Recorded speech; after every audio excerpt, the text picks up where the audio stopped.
سەرۆکی حکوومەت لەبارەی هەڵبژاردنەوە ڕاگەندراوێکی بڵاو کردەوە. سەردانی دوو سەرکردەی باڵای عێراق بۆ تورکیا و کۆبوونەوەکانیان لەگەڵ ئەردۆغان بە مەترسی بۆ عێراق ناو دەبرێت. سەرۆکی رووسیا فەرمانی بە سوپای وڵاتەکەی کرد کە هێزی بەرپەرشدانەوەی ئەتۆمی بخرێتە ئەو پەڕی ئامادەباشیەوە. سڵاوتان نەبێت لە شارپرێسەوە هەواڵی ڕۆژتان پێشکەشەکەم.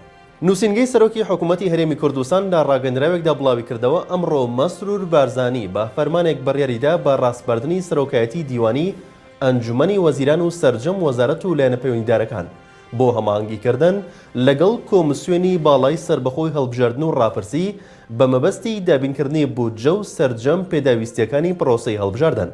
24 ئەم مانگە سەرۆکایەتی هەرێمی کوردستان بڵاوی کردەوە نێچروان بارزانی فەرمانی هەرێمی بۆ دەستنیشانکردنی ڕۆژی هەڵبژاردنی گشتی پەرلەمانی هەرێمی کوردستان عێراق واژۆ کردووە. ئەوەش هاتووە لە فەرمانە هەرێمیەکەدا هاتووە کە بەپێی یاسای ژمارەیەکی ساڵی 2005 یاسای سەرۆکایەتی هەرێمی کوردستان عێراق هەموارکرا و ڕۆژی 1 2022 وەک ڕۆژی ئەنجامدانی خولی شەشەمی هەڵبژاردننی پەرلەمانی کوردستان دەستنیشان کرد. سەرۆکایەتی هەرێم دەڵێت بەپێی فەرمانەکە پێویستە لایەنە پەیوەندیدارەکانی وەک پەرلەمان، حکوومەت و کۆمسیۆنی باڵای سربەخۆی هەڵبژاردننی هەرێمی کوردستان دەست بە ڕێکارە پێویستیەکان بۆ بەڕێوەچوونی پرۆسەکە بکەن.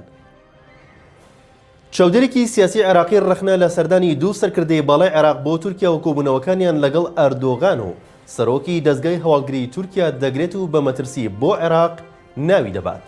دوێنێ شەمە محەممەد حەلبوسی سەرۆکی ئەنجومەنی نوێنەران و خەمیس خەنجار سەرۆکی هاوپەیمانی سەروەری سونەکان لەگەڵ ڕەجەب تەیب ئەردۆغان سەرۆکی تورکیا لە ئەنقەرەی پایتەختی ئەو وڵاتە کۆبوونەوە.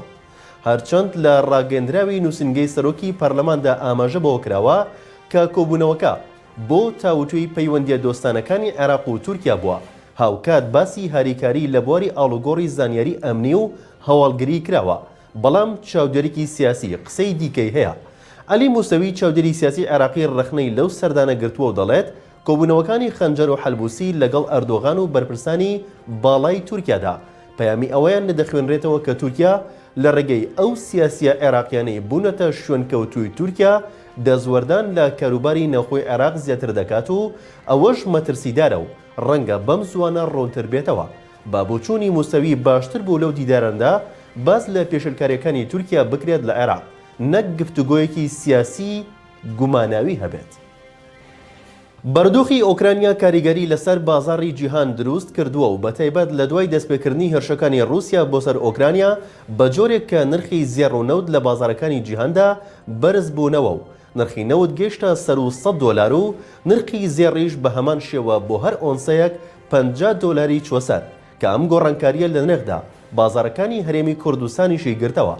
بینەری ڤیتیەک دەبین هاوکارانمان ئامادەیان کردووە سەبارەت بە نرخی زێر لە بازارەکانی هەرێمی کوردستاندا. زێر ئەو کانزایی بەهۆی زۆری داواکاری لەسەری بەردەوام ڕەونەقی زیاتر دەبێت.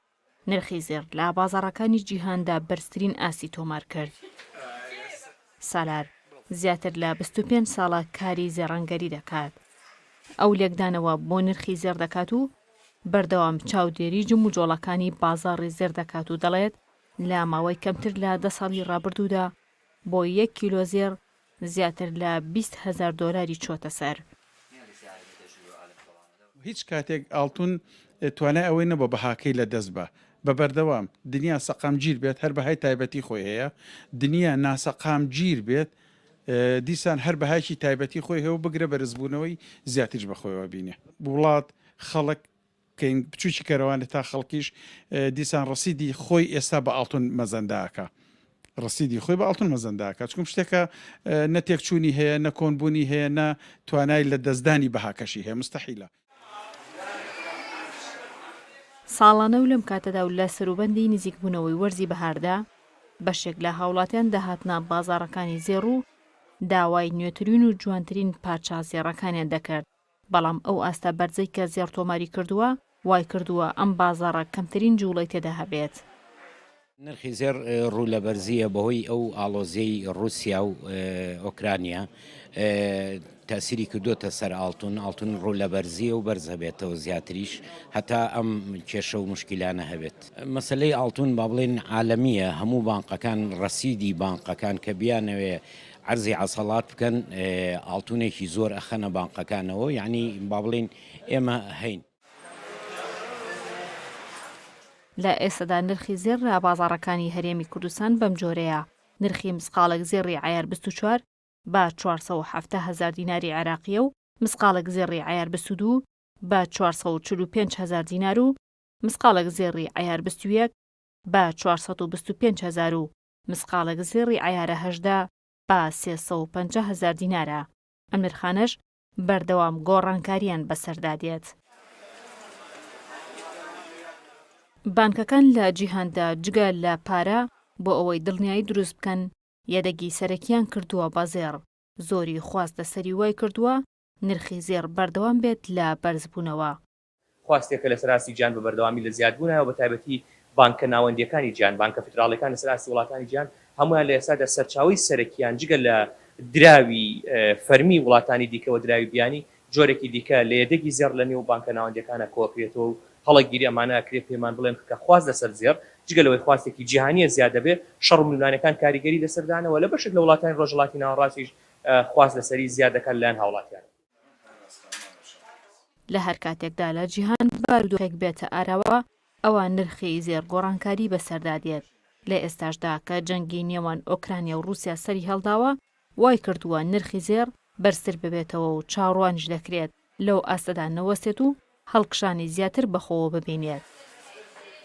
هەوراز ئەحمەد شارپرێس، سلێمانی.